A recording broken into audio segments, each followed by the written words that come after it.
ایک شخص کہیں سے جنگل سے جا رہا تھا تو اس نے دیکھا ایک موٹی تازی لومڑی زمین پہ پیٹ لگائے بیٹھی ہے، کیونکہ اس کے اگلے پاؤں بھی ٹوٹے ہوئے تھے، پچھلے پاؤں بھی ٹوٹے ہوئے تھے، آنکھوں میں گڈھے تھے، آنکھیں نہیں تھی، لیکن اتنی فربا موٹی تازی، حیران یار یہ اتنا معذور جانور اتنا ہیلدی کیسے؟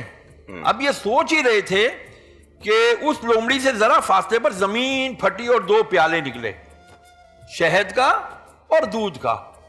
یہ کہنے لگے یار یہ چلو اس کے فوڈ کا، غذا کا انتظام، پر یہ تو معذور ہے، یہ تو چل کے ادھر جا نہیں سکتی پینے کے لیے۔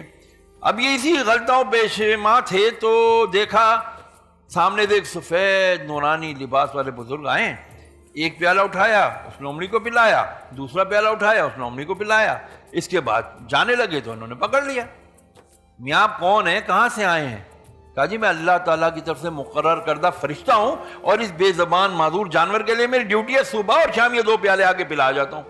اوہو، اب کہنے لگے میاں اللہ تعالیٰ اس بے زبان اور اباحث جانور کو دے سکتا ہے، کھلا پلا سکتا ہے، فرشتے مقرر کر سکتا ہے، تو میں تو اشرف المخلوقات ہوں، کیا بات، مجھے کیوں نہیں ملے گا؟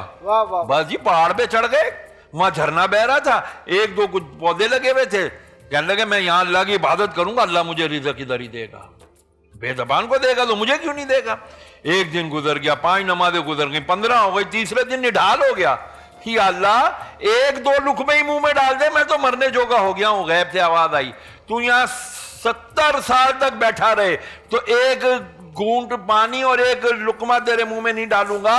میں نے دنیا کو عالم اسباب بنایا ہے، سبب بنایا ہے، اتر نیچے جا کما، خود بھی کھا، بچوں کو بھی کھلا اور معاشرے والوں کو بھی کھلا۔